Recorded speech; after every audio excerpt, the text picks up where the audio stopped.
Hi guys, it's me Rochelle again. And for today, magtatrabaho tayo ngayong gabi. Ang date natin ngayon ay March 26. Few hours na lang. Magpa-birthday na. Tama ang dinig nyo. Ako ay magpa-birthday. Sasalubungin ko ang aking kaarawan sa trabaho. At ilang oras na lang iyon. At first time ko itong sasalubungin yung birthday ko. Kasi most of the time, tulog ako sa birthday ko. Kung hindi, ay may gigising sa akin para batiin ako sa hating gabi ng aking birthday. O siya, tara nang magbihis para magtrabaho.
At ito nga guys, ay Color Protect Serum.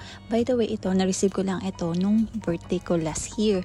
And good thing na meron akong ganito kasi nagpa-bleaching ako ng buhok, diba, nung December. So ngayon, gamit na gamit ko siya. Kasi nga, yung buhok ko, simula nung na bleach siya, naging dry ang buhok ko. Pero since na meron akong ganito at ginagamit ko at talaga namang lumalambot yung buhok ko at nagsishine talaga siya. Kaya gustong gusto ko to. Thank you sa nagbigay sa akin ng gift ito, Fet. Ayan, ready na akong pumasok.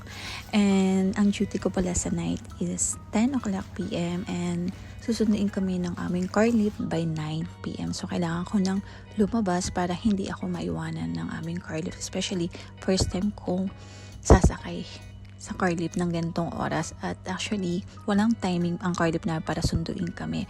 Pero nakiusap kami kung po pwedeng i-pick up kami papunta sa aming trabaho.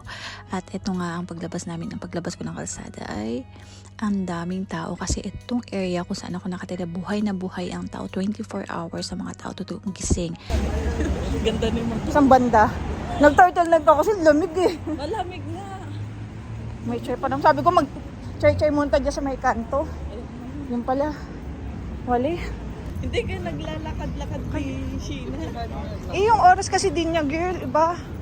Kami ni Bilat, lakad kami ng Ang kukit nyo.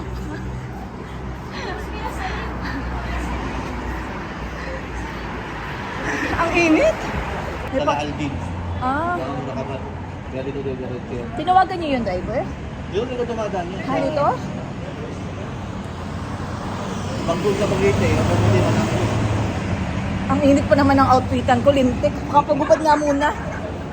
Turtleneck pa ako nalalaman. Ibo ka? Siyempre, ganun talaga. For duty. Kami ni Julie. Closing. Dumating na nga yung aming car lift at mga 35 minutes lang yung travel namin kasi gabi na nga at hindi na ganun ka-traffic.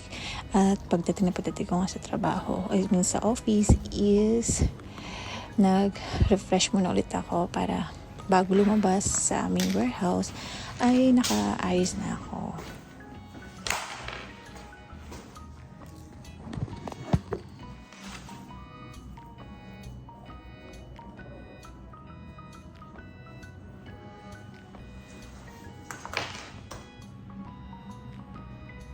Goodbye 37 and welcome 38 na tayo guys. Ayan na oh.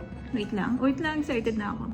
Ayan ang timing. 1 minute na lang. Sasalubungin ko na yung birthday ko. Lapit na lapit na. Standby. Ah, 12! OMG guys, nadagdagan na yung age ko ng 1 taon. Thank you Lord for another year, oh God. I'm already 38. Happy birthday to myself. Getting old here, guys.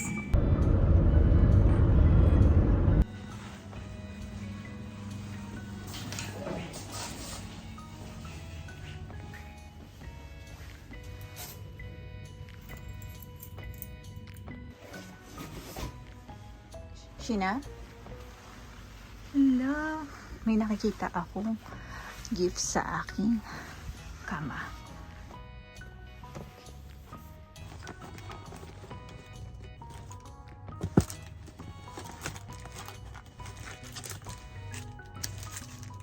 Ah, so nice. Wait. Okay, yan. Ito.